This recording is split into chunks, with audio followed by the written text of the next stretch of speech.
మా పిల్లలు ఎవరైనా ఒక సోషల్ మీడియాలో రుణమాఫీ జరగలేదు అని పోస్టు పెడితే పోలీసులు కాల్ చేస్తారు. అదేవిధంగా కరెంటు పోయింది అని పోస్టు పెడితే విద్యుత్ శాఖ అధికారులు ఫోన్ చేస్తారు. ఈ రకమైన అత్యుత్సాహం మంచిది కాదు. దయచేసి సంయమనం పాటించండి. అధికారం ఎవడు అబ్బసొత్తు కాదు.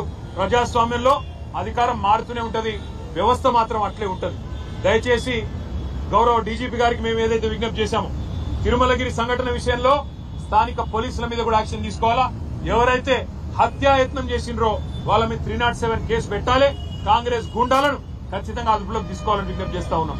అదేవిధంగా 2 జర్నలిస్టుల మీద ఏ దాడైతే ఇవాళ చేయడం జరిగిందో నిన్న కొండారెడ్డిపల్లిలో ముఖ్యమంత్రి గారి సొంత ఊళ్ళో, దానికి తప్పకుండా ముఖ్యమంత్రికి క్షమాపణ చెప్పడమే కాకుండా దాడి చేసిన గూండాలను వెంటనే అరెస్ట్ చేయాలని చెప్పి కూడా మేము డిమాండ్ చేస్తా ఉన్నాం. జర్నలిస్టులకే రక్షణ లేకపోతే ఈ రాష్ట్రంలో మరి మిగతా వాళ్ళ పరిస్థితి ఏందో ఆలోచించాలని చెప్పి కూడా కోరుతా ఉన్నాం.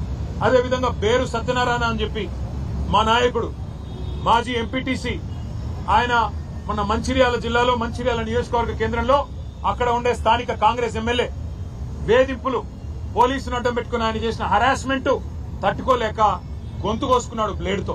ఇవాళ చావు బతుకుల్లో కొట్టుమిట్టాడుతా ఉన్నాడు. ఈ విషయం కూడా డీజీపీ గారికి మేము చెప్పాం.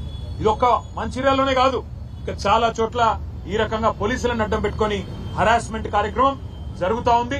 కానీ ప్రజాస్వామ్యంలో ఈ రకంగా వ్యవస్థలను అడ్డం పెట్టుకుని ఎక్కువ రోజులు బతుకుదామని ముఖ్యమంత్రి అనుకుంటే ఆయనంత మూర్ఖుడు, ఆయనంత పిచ్చివాడు ఇంకెవడు ఉండడు.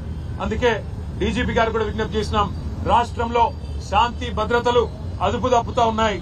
హైదరాబాద్ లో కూడా ఇవాళ పూర్తి స్థాయిలో మీరు చూస్తా ఉన్నారు పేపర్లు, 30 రోజుల్లో 28 మర్డర్లు అని.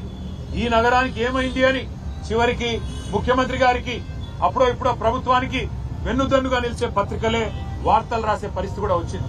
అందుకే ఇవన్నిటి కూడా డీజీపీ గారు దృష్టిలో పెట్టుకోవాలని, వెంటనే మేము ఏ విషయాలైతే ఇప్పుడు వారి దృష్టికి తీసుకొచ్చామో వీటి మీద స్పందించాలని కోరినాం. డీజీపీ గారు అన్ని కూడా పరిశీలిస్తా అని చెప్పారు. మాకు పోలీస్ యంత్రాంగం మీద వారి మీద సానుభూతి ఉంది. వారికి కూడా నేను చేసే విజ్ఞప్తి ఒకటే, అధికారం ఎవరికీ శాశ్వతం కాదు. ఇవాళ రేవంత్ రెడ్డి మిమ్మల్ని అడ్డం పెట్టుకుని రాజకీయం చేసి పబ్బం గడుపుకోవాలనుకుంటా ఉన్నాడు. మిమ్మల్ని అడ్డం పెట్టుకుని మిమ్మల్ని బదనాం చేసి ఇవాళ తానేదో 4 రోజులు పదవిని కాపాడుకోవాలనుకుంటా ఉన్నాడు. ఇది మంచిది కాదు. వ్యవస్థలకి ఈ రకంగా అండగా నిలబడ్డామనే మాట కూడా చెబుతూ, సోషల్ మీడియాలో కూడా మా తమ్ముళ్ల మీద కేసులు గాని ఇంకోటి గాని జరిగితే తప్పకుండా మేము కూడా అంతే స్థాయిలో స్పందిస్తాం. భవిష్యత్తులో ఇదే రకమైన ఒరవడి కనుక కొనసాగితే మాకు కూడా తప్పదు, చర్యకు ప్రతి చర్య కూడా తప్పదు అనే మాట కూడా డీజీపీ గారికి చెప్పాను. అప్పుడు మమ్మల్ని నిందించవద్దని కూడా చెప్పాను. 10 ఏళ్లు శాంతియుతంగా రాష్ట్రాన్ని నడిపిన వాళ్ళం మేము. రాష్ట్రాన్ని 14 ఏళ్లు కొట్లాడి తెచ్చిన వాళ్ళం మేము. ఈ రాష్ట్రం యొక్క బ్రాండ్ ఇమేజ్ దెబ్బతినొద్దు, హైదరాబాద్ బ్రాండ్ ఇమేజ్ దెబ్బతినవద్దు అనే ఆరాటంతోనే సంయమనంగా ఉన్నాం. నిన్న కావాలంటే మా తమ్ముడు ఒక కనుసైగ చేస్తే యాదరి కిషోర్ గారు 500 మంది ఆ 50 మందిని పొట్టు కొట్టేటోళ్ళు. కానీ మేము శాంతియుతంగా నిరసన చెప్పాలనుకున్నాం, రైతుల పక్షాన ఉండాలనుకున్నాం, మేము నిలబడ్డాం శాంతియుతంగా. కానీ మా సహనాన్ని, మా మంచితనాన్ని, తెలంగాణ మీద మాకున్న ప్రేమను చాతగాంతనంగా, మా అసమర్థతగా, మా ఓపికను పరీక్షిస్తే మాత్రం చర్యకు ప్రతి చర్య కూడా తప్పదు. అప్పుడు మమ్మల్ని నిందించవద్దని చెప్పి కూడా డీజీపీ గారికి, ఈ ప్రభుత్వానికి చెప్తా ఉన్నాం. మళ్ళొకసారి పాత్రికేయ మిత్రులకు కూడా ధన్యవాదాలు తెలియజేస్తా ఉన్నాం.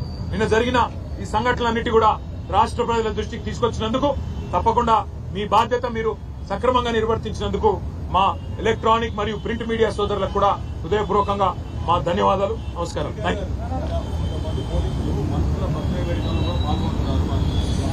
డీజీపీ గారికి అది కూడా చెప్పాం. ఇవాళ కొంతమంది పోలీసులు మంత్రుల బర్త్డే కార్యక్రమాల్లో పరవశించిపోతా ఉన్నారు, కేకులు కోస్తున్నారు, డాన్సులు చేస్తున్నారు, స్పీచ్లు ఇస్తున్నారు. వాళ్ళ మీద కూడా చర్య తీసుకోండి.